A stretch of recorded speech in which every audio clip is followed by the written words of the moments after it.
Welcome to the dvm360. Give us 5 minutes and we'll update you with the veterinary news, medicine, and business information you need to know right now. I'm your host, Christy Reimer. In this edition of The 5, learn about a new pet adoption campaign, how to train puppies to come on command, what to do when an employee is crying, and why the American Humane Association is peeved at the makers of the film District 9. First up, millions of animals could be saved from euthanasia in U.S. shelters if a new public service advertising campaign does its job. The recently launched campaign, called the Shelter Pet Project, is aimed at encouraging more adoptions from U.S. shelters, thereby reducing the number of euthanized animals. The Shelter Pet Project brings together the Humane Society of the United States, Maddie's Fund, the Ad Council, and Draft FCB, a consumer advertising firm.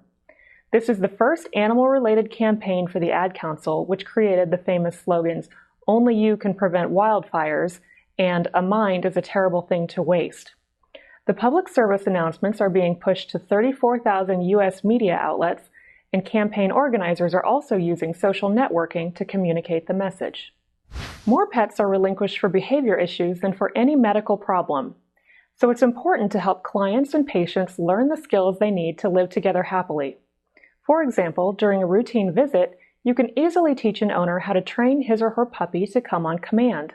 Let's watch as Dr. Wayne Hunthausen demonstrates. The most important command the dogs need to learn is to come when the family calls them. And this is really important because it helps keep the pet out of trouble if it's in a park or off leash someplace. But unfortunately, it's the command that the owner spend the least amount of time practicing with the pet. And it's a really easy command to teach. Dinner time's a great time to teach the pet to come on command. And what you can do is before you feed the pet, get a handful of kibble and take the first piece of kibble and throw it about 6 or 8 feet away from the puppy. And the puppy will chase after it. When it picks it up, say the pet's name, Alfie, and then show it the second piece of kibble, and then with a little bit of a come hither movement, go come and call the puppy over to you, ask it to sit and give the kibble for a piece of reward. Take a third piece of kibble, take it, toss it, let the puppy run after it. When it picks it up, again, say its name, Alfie, come, use your hand signal, get the pet to run up, ask it to sit, and then give the piece of kibble for a reinforcement. This is a great command with a lot of benefits. It teaches the young puppy its name. It teaches it to orient towards a family member when it hears its name. It teaches it to come on a hand signal as well as a verbal signal. And it teaches the pet to run up and sit in front of somebody, which is counter to jumping up on people. A veterinary practice is a business, and all employees should act professionally. However, a practice is also a feeling environment filled with many caring and sometimes emotional people. So what should a manager do if an employee is crying? According to management consultant Sean McVeigh, first you need to assess if the behavior is appropriate. For example, was a favorite patient just put to sleep? If the crying isn't appropriate, McVeigh suggests definitive actions that you can take. Let's listen. It is normal to have a feeling and to express that. What's not normal is to not be able to understand what the difference is between appropriate sharing of feelings and inappropriate sharing of feelings. In other words, when you get the sense that the employee at whatever level is not controlling the velocity of their response, the intensity of their response, that they seem to be just reacting, then we know they're having a typical meltdown. For women, it can oftentimes come in the form of crying, but not always. For men, it sometimes comes in the form of crying, but almost always it's some sort of internal something's going to happen that makes them freak out. And that's what it'll feel like. It'll feel like a shriek, like you've hit a wall of, uh-oh, we crossed a line from which we can't return.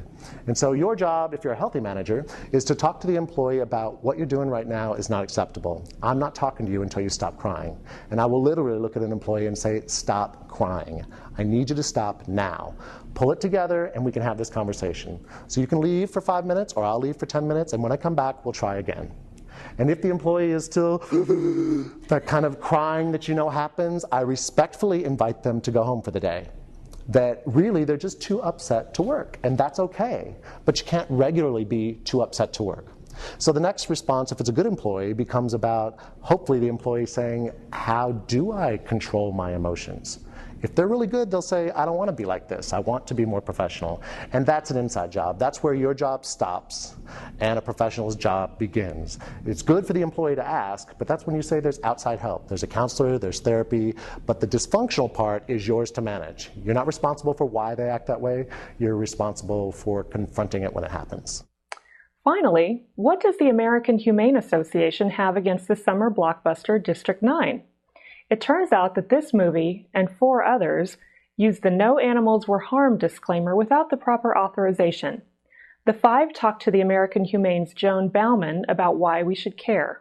American Humane, at the very least, we enforce a guideline that says that production must be aware of a veterinarian within a certain distance from set. We want to make sure that a vet is certainly within a certain amount of time or distance from any location. That end credit, the verbiage, "no animals were harmed," is absolutely part of the public vernacular. So it's a very, very important end credit disclaimer, and one that is recognized universally as something that really stands for something important. And that means when they see "no animals were harmed," what they're really seeing is American Humane at work. That's all for this edition of the dvm365. If you enjoyed this broadcast or have suggestions for future shows, please send your thoughts to dvm360@advancedstar.com. And for the latest news, medicine, and business information, be sure to visit dvm360.com every day.